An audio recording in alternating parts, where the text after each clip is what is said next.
Hi guys and welcome to another Train Sim Classic video. Today we're taking a look at the wonderful Class 317 version 2 from Armstronng Powerhouse and GU Studios. To say I've been excited about this is an understatement. It's been one of the packs I've wanted for ages. Of course, just to have that more completeness of the East Coast Mainline stuff. East Coast Mainline South, should I say. Also works well on a lot of our routes. Right, I'm not going to do the whole video in the /7. I'm just going to have a quick look around it now. And then I'll pop into another scenario which does a bit of stopping and starting a little bit more. This scenario isn't the best video, but it is great for showing off the /7. So we're outside the train now, and we're going to have a quick look at the exterior. Then we'll hop into the other train, and I'll do the manual and go through the usual stuff with you. But it feels good to be back, so I hope you're enjoying me being back as well. Keep looking at the other place with the camera there. It's not, it's right there, so I do apologise. Okay, so it does have the sort of controversial eyes, as I put it. This when it came out, we were young and innocent and stupid kids. We had quite a derogatory, well, not derogatory name, an un-PC name for these sets, which I'm not going to tell you. But it looks really nice. Again, well up to GU's normal modelling standards on this. In fact, it's texturing. I know there's been images of the cab and stuff come up. I haven't looked at those fully. I've seen them on like the small images, but I've not clicked on them big. But seeing some of his texture come along has come a long way. It's really, really nice. Even all the riveting around the windscreen and stuff. The safety windows. That is looking really nice. Really, really nice. Love the livery. This livery as well. It was so early 2000s. It was unreal. Very, very cool. Very, very cool. Got the interiors there as well. I will unpause this, but we're going to be driving, so what I'll do is I'll just stop it. Oh, yes. That does look nice. I don't know if there's any cab differences between the /7s and the others, but we'll have a proper look in the next scenario. This one's a rolling start and everything. The texturing is definitely of a better quality than was in Volume 1, I'll give it that. Not that Volume 1 was bad in any way, shape or form. But yeah, that's nice. That is very nice. Decent. Right, sorry, before I get carried away with enjoying it, let's have another look at the outside and actually see if we've got a passenger view. We do. Nice, bright, decent maquette. The orange grab handles.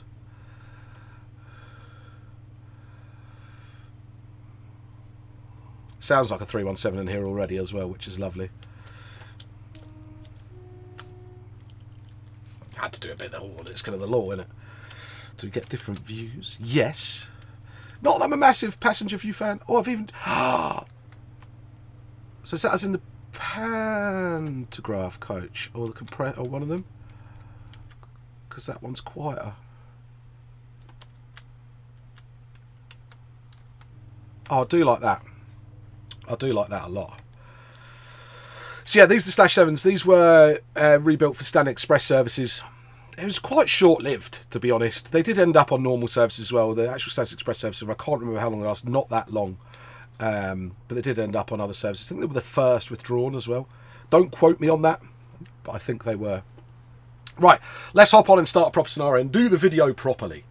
2 seconds. This one was a rolling start as well, but we'll carry on with it anyway. Let's not worry. So this is a slightly older version now. Now all got 40 TSR coming up. Yeah, we're doing 40 anyway. We should be all right. This again, I thought this scenario was a stopping one. It's not. So it's just from Hitchin down to Letchworth carriage sidings. But it gives me time to talk and everything like that. We'll do a bit. We'll stop at one of the platforms, open the doors, and do that jazz. In fact, we might actually do that at Hitchin. To be honest, it might mess about with seeing the right things in the AI in the scenario, but we're not here for the driving or the scenario really. We're here for the pack. This cab does look lovely as well. This doesn't have the DRA on it. I didn't even see if the other one had GSMR actually. I think the modern ones do. We'll hopefully take a look at the cab with GSMR as well.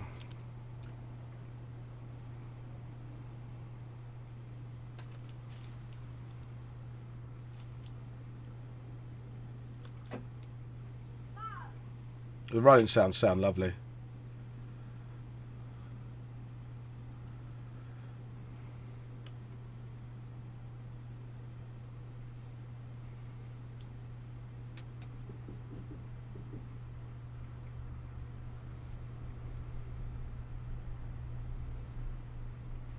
Then we'll go outside and have a look, open the doors, and see what livery I've picked. This livery is actually, even though it is not the best livery out there at all, it is my favourite on the 317s, I think, fully. I love the Stansted Express ones, but this one just really reminds me of the era. With 4-car. Oh well, we missed it. Brakes feels like a decent 3-step brake.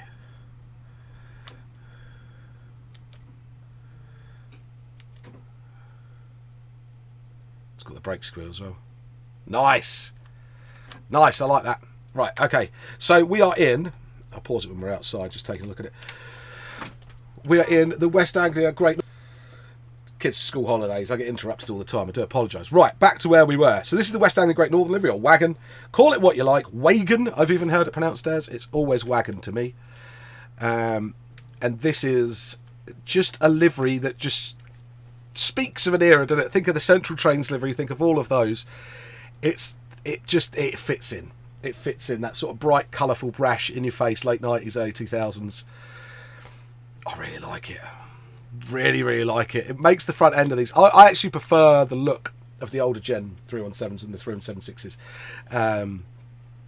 These kind of look a little bit... They look slightly more modern in my eyes, but just a bit not quite right. And this livery shows it off perfectly. So it's a slightly sad looking thing. I don't know if you can be a bit anthropomorphic when it comes to trains, but I can. Liveries are crisp, texturing's lovely. Even the weathering's nice. The high-speed pan on that one, not the AMBR. This does come with both pans. It's got the AMBR pantograph as well. I spent a lot of time around 317s in my youth. Them being local trains to me, both in sort of Cambridge and when I was living in Huntingdon and all sorts. So, been on a lot of them, but they're not a train that I spent masses sort of like cooing over or anything, because they were run-of-the-mill. I did enjoy them, but they were just run-of-the-mill. Now they're gone, of course, it's a completely different story. Right, let's get the doors open. And watch door animations and listen to the door sounds. T&U. He says he'd do that, but the doors aren't going to open because I'm not scheduled to stop at this platform. And I had a problem with this platform the other day. Not on this route, though. On the thingy version of it. So I have a problem with that platform. That's good fun. This is what happens when I get given a product and get told like you've got like 2 hours till this comes out. Unfortunately, I was out at clinic this morning with my son, and Richard went, "Oh, can you get a video done?" I was like, yeah, send it over. So I've literally got less than an hour to get this done. But unplanned, but off the cusp. That's what we like.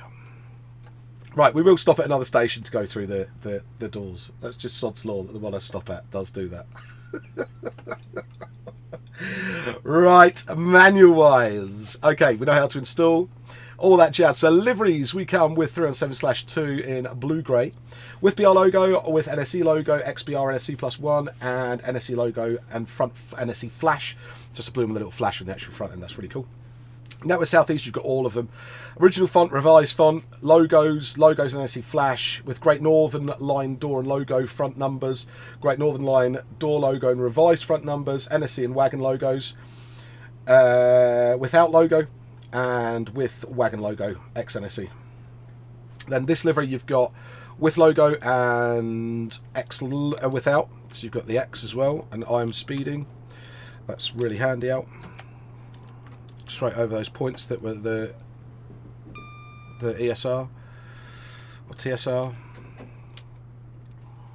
And then we can actually get up to some speed and do some sound listening too as well. There's going to be a bit of that on this, I think, because I'm going to be ECS. Then you've got the National Express East Anglia version of this one. Then you've got one, which I also do like as well. You've got the X1, which is the blue with the green doors. Then you've got the X1 National Express East Anglia one with the white stripe. And then the dark one livery, the dark one, which I also like as well. Then you've got National Express East Anglia, which is the blue doors. With that, you've got National Express logos, without logos, Great Anglia logos, the usual fluff with those. Then you've got the GA with the logos. And you've got the revised GA logo, and then without GA logos. Then you've got the Great Anglia 2, which has the black around the windows, with and without logos. Then you've got the 317 7s, You've got the Stansted Express with and without logo. And then you've got the Stansted Express National Express East Anglia, which had the white stripe on it. You've then got the one Stansted Express, which again is really cool. It's like the orange and the darker blue. And then you've got the X1, which is around that. Then you've got the silver and white. There's a load of liveries in this. The silver and white. Then you have the XGA, London Overground. Oh, thank God, that's the end of those. That's a list of liveries and a half, that is. Shows you how many they got. Shows you how many they got. Right, driver's cab's got all your instruments and everything like that you'll need. So it looks like over here. And back cab. Sorry, it's just twist for this one. So we've got compressor MCB and the door control MCBs. You've got lighting, auxiliary trip saloon lighting, gangway lights, vestibule lights, cab heating, vestibule heating. You've also got the door control key there as well. I want to be careful so I don't spad. You've got the lock switch and all of that. Liking the AWS noise in this as well. Slightly different. I don't think I've heard it on anything else before. So cab variants, you've got the original and then you've got modern. So there's two variants of the cab, which again is a nice touch to have. Passenger views, you've got tartan, Network Southeast, a wagon, which this one will be in, then GA, Stansted Express, which you've already seen, and London Overground with a maquette. Oh, that's not what to do. I'm scrolling through that. So while we're approaching a red, because this is really sensible to do, there is the wagon maquette.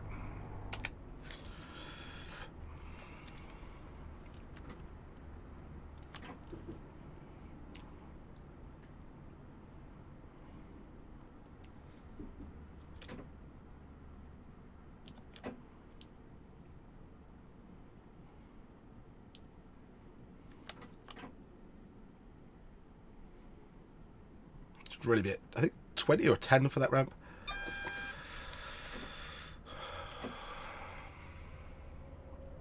Oh, a nice bit of GNER in there as well. Well, I've got the feather, so that should now come off. Beautiful signal pack in there doing its job.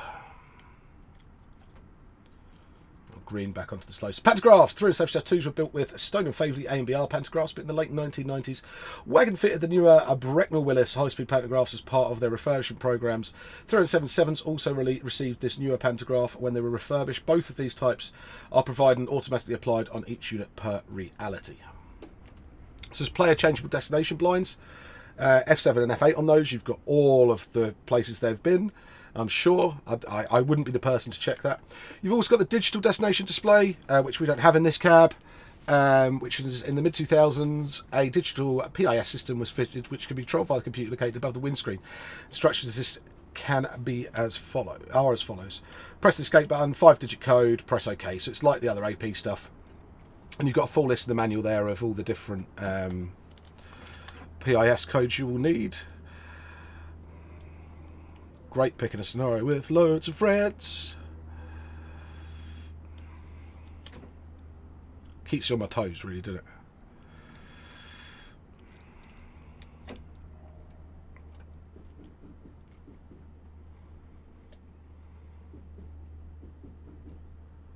Oh no, that might not be mine.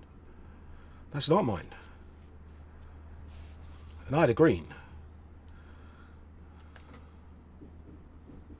Well, that looks red.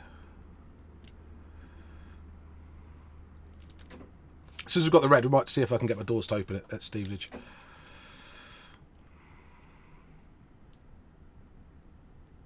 Oh, it's going to give me the feather now. But anyway, we'll try with the doors. Anybody that says the signal enhancer pack doesn't do anything to this game is crazy in my eyes. Just even that little feature alone fills me with joy every time I see it.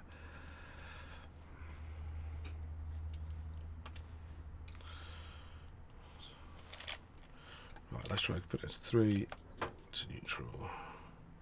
So 8 cam. We'll wait for that to go past.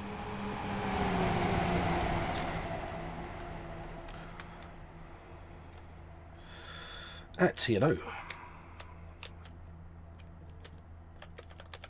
No, still not doing it, I'm guessing. Oh, they are. Nice. They did sound good. This is where I really mess it up and I won't get them to close again. Oh, I know what I might not have done.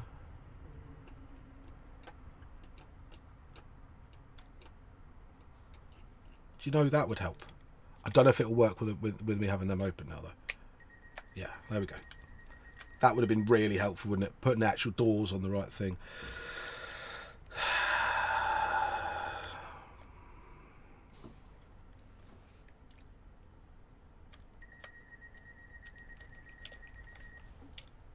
Oh, I see we've got the little squeak. I like it. Right, where were we with this? Capsule Radio, we have CSR. It is set up for me at the moment already, but that's usual certain setting up. It also does have the contacting in particular at red. So just to go through that one again with you, when standing at a red signal, press the SG button. At 6 cent will appear and the message wait will be sent to you. The reply will be regardless of when you can pass the signal, so you still will have to tab. To return to the previous screen, press the hash button. There was, I'm sure, the 315 you could press the SG button. It did do it, but I think it got messed up with 64-bit. There's full GSMR, as per usual with AP stuff. There's DOO, so full door control feature is in this pack. So DOO, please see below. So you've got driver only operation, guard operation, change it with control R or using the door control key switch behind us. Adhesion. The adhesion between rails and trains plays a big part in allowing a train to accelerate or brake. Too little of it and the train will slip or slide. There is a myriad of factors control the level of adhesion, and we have attempted to simulate the most important of these to give a very realistic driving experience. So these will change between season, weather, time of day, and even in tunnels. So that's the newer version of the adhesion, which is really nice to see in this. Wheel slip again. There is wheel slip and wheel slide, both featured in here. Neutral section functionality, that's in as well. Isolation switches. Love these on this. So the isolation switches are actually here, so I can key there and put the AWS isolation on. And this one's the emergency bypass switch,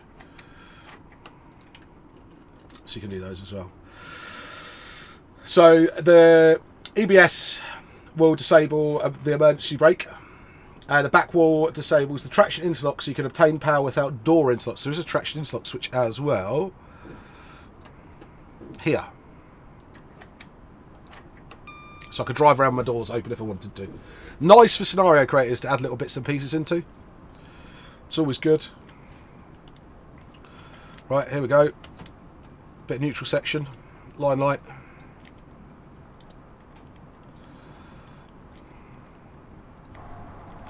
Just thought, I wonder if we get the thump in the VCB. Bet we do. Arcing pantographs, it's got the new arcing pantograph system, so it's got the ones where it will do it in different weathers and all that sort of stuff. For it's 1 hour after sunrise to 1 hour after sunset. On a dry day, there is only light arcing. From 1 hour, blah, blah, blah, blah, blah, there's moderate arcing, and during winter, there is more arcing. And finally, more arcing becomes more frequent as you gain speed. You'll also audibly hear the arcing if it's in moderate or heavy. That's pretty cool.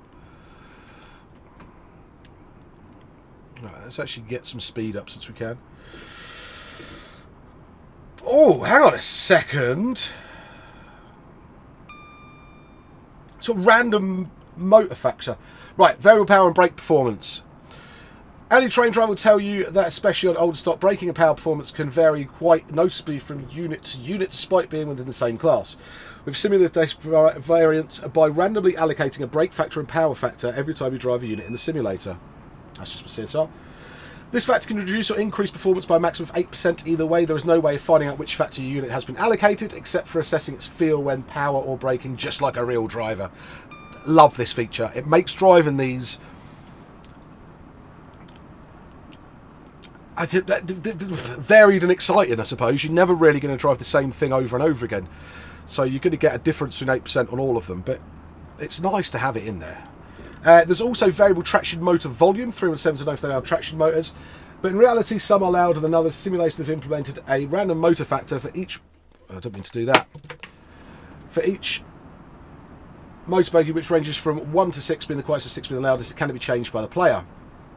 Oh, naughty. Guess what it's got? Thrash mode! If you're someone who likes to enjoy the passenger view if the windows are open, you're in luck. We provide a thrash mode which simulates just this. You can list those traction modes in all their glory. This will turn on and off by pressing Control and T. I would like to see this feature in all trains that I think need it.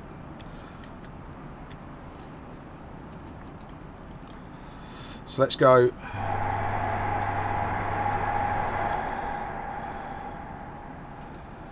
Although...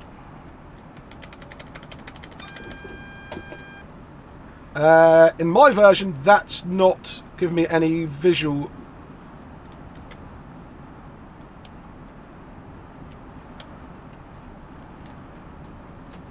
warning that's happening.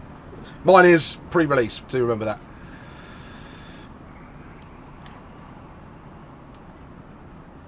Could be a bit fast there.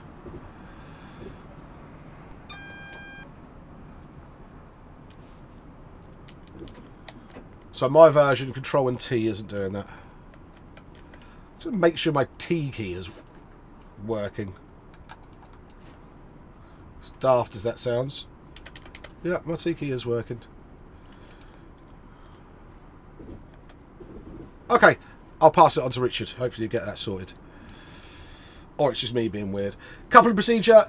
Proper coupling procedures in as well. Cold start again, so following steps when you're doing a cold start. Main reservoir brake cylinder pressure is at 0, auxiliary is trip, pantograph is down, saloon lighting is off. So you've got to set it up properly if you're doing cold and dark. Always really, really good to have in scenarios, but not every scenario can do it. Bits and bobs. Richard's Bits and Bobs, one of my favourite sections of any AP manual. So this section is dedicated to aspects of the pack that don't warrant a dedicated section, but are still of note. I should have that memorised by now, shouldn't I, really? But it has been a long time since I've done a video. Nameplates are included for 317, 654, 709 and 723. Power cannot be applied if the brake handles in step 2, 3 or emergency. If the brake handles in step 2 or 3 are emergency whilst powering, power will be lost and you must return the power to off before being able to regain power. 1 second delay between passing over the AWS magnet and the AWS warning sound occurring. F4 HUD will show it automatic, will show it straight away. You know the drill with that one. Headlights only provide illumination before sunrise and after sunset. This is to avoid the unrealistic appearance of projected light in broad daylight. The headlight only function when you have line light. Oh, so the markers go out and it's just the headlight when you've... That's a nice little touch. I like that. So if you're going through a neutral section, your markers go out, but your headlight will stay on because your headlight will be on the emergency lighting system.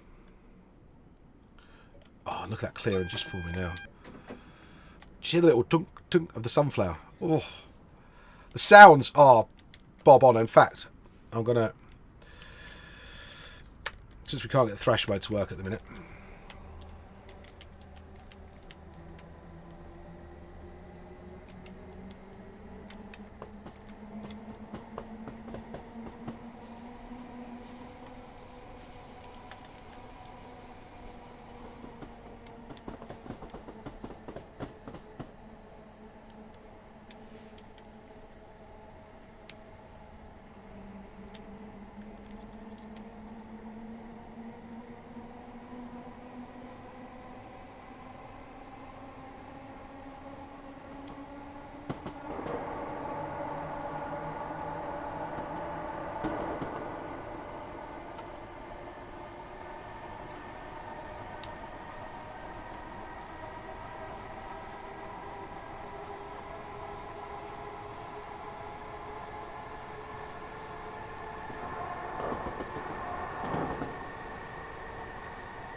nice. Nice. Good sound. I wasn't expecting anything less.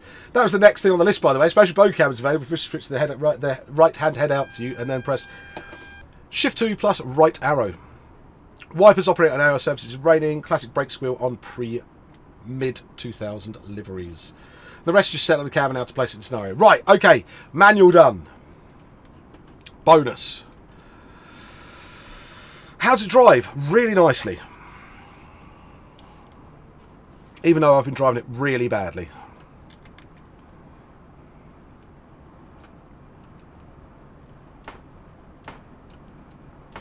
Oh! Hate when I do these doors in that view. So that would be your PIS in that one as well. There's that view as well. So that would be to then open the vestibule door, which I don't know if you can. I need to be slowing down pretty rapidly.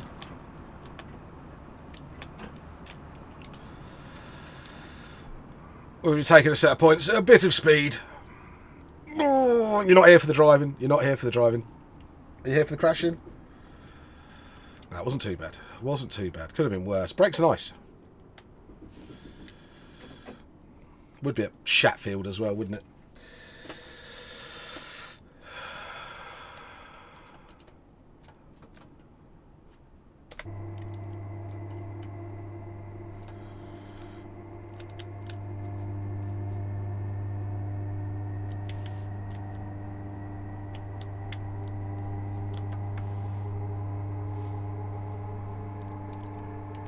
It's got the hum and everything.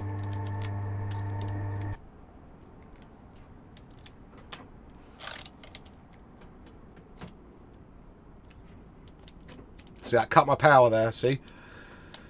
So I can retake power, but if I put it into step 2 or 3, so step 1 I can still take power, you see my amps, but then, no, then it cuts my power.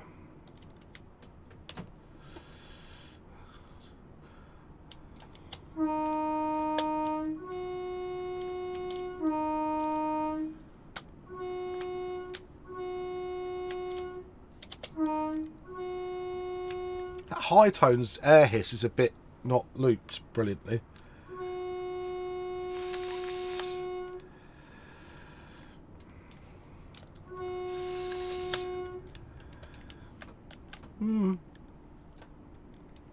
Might be like that. It's possible. Loads bang on there.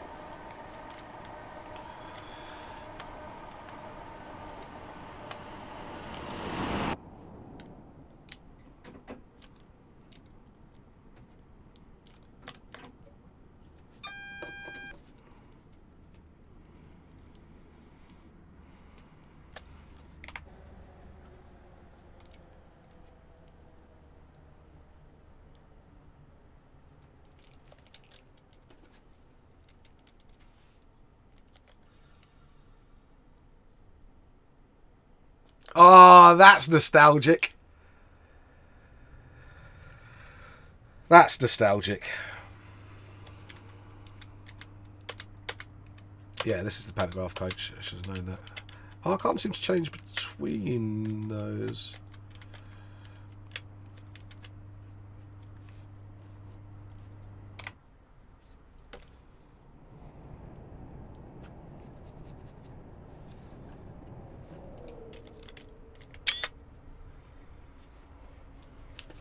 Checking my control key worked as well.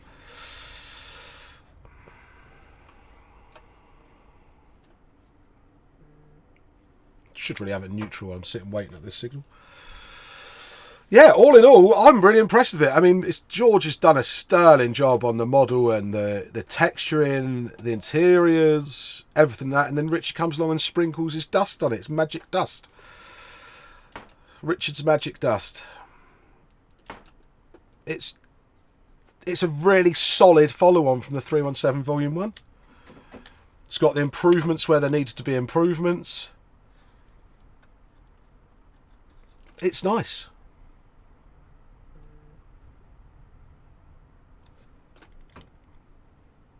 The question is now, do I recommend it? So, price. If you own the 317 Volume 1, this is $19.99. If you don't, it's $24.99. So you get a discount if you own Volume 1. For that price, for me, it's a no-brainer. The price of stock's going up anyway. This is a very solid release. Is everybody going to need it? No. No, you're not. If you don't want to drive the /6s or the /7s, you're not going to need it. Simple as. Simple as. Could you get away with doing the East Coast Mainline without it? Yep, you can.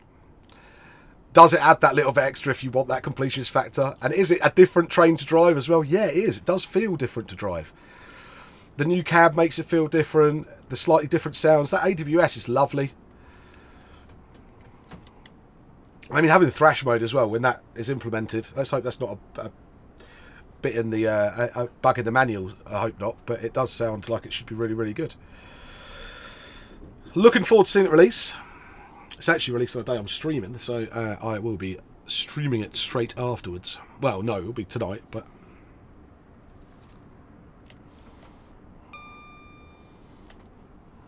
I'm really very impressed. Should we have a quick look at let's have a quick look at the BR one, and then I'll call it a day. 2 secs, guys. So we've got the BR blue one with the NSE flashes on the front here. One of the different many fonts that they held. It was always a livery that I never thought suited the 317s, but what I did love was the interior. Being a Scotsman myself, having a bit of tartan anyway is always a bit of fun. But it was very, very nice. Retro, and yeah, I don't know how it ended up there from the 80s, even though it was a very 70s looking thing. The orange on the doors with the tartan seats, I think it's very late 70s more than 80s. But it is what it is. So yeah, so scenario wise, I forgot to mention the scenarios while we sit in this lovely atmosphere of this 317 saloon here. You have 1, 2, 3, 4, 5, 6 scenarios. Good amount. So you've got 1 Papa 06, which is King's Cross to Peterborough. Then you've got 1 Papa 10, which is Peterborough King's Cross. Then you've got 1 Zulu 18, which is Peterborough Finsbury Park. Then you've got 2 Kilo 89, which is Welling Garden City King's Cross. 5 Echo 69, Canterbury West Junction to Hornsey Depot. And 5 Zulu 17, which is outside Hitchin to Hornsey Depot. Now, people are going to go, why is there no scenarios in the Great Eastern Main Line? I don't know this from Richard's mouth, but I'm going to hazard a guess. The Great Eastern Main Line is an incredibly unstable route to build scenarios on, especially ones that are decent. Even ones that Richard's built in the past have not been the most stable things in the world, or have not had the AI in them that you'd want. Hopefully with the updated Great Eastern Main Line coming out from ATS soon enough, that can change, but currently I would think it's due to stability. I wouldn't want to try it. What AP's reason for it is, I don't know, but my reason for not doing them would be because of the instability of the route. Okay, I think I've blethered enough, and this pack has now actually come out while I've been making this video, so I'm going to wrap this video up to get it out for you guys, just give you my first look and see what you guys think as well. So, please feel free to like, share and subscribe. Head over to alanthomsonsim.com for your latest and greatest train sim needs. Head over to Armstronng Powerhouse for this pack as well. Big thanks to Armstronng Powerhouse and GU Studios for allowing me to do the quick review of this beforehand. I do pay for them, don't worry, it's not for free. And I will see you all in the next coming week, because there's more videos to come. So, please feel free to like, share and subscribe, and I'll catch you all very, very soon. Take care.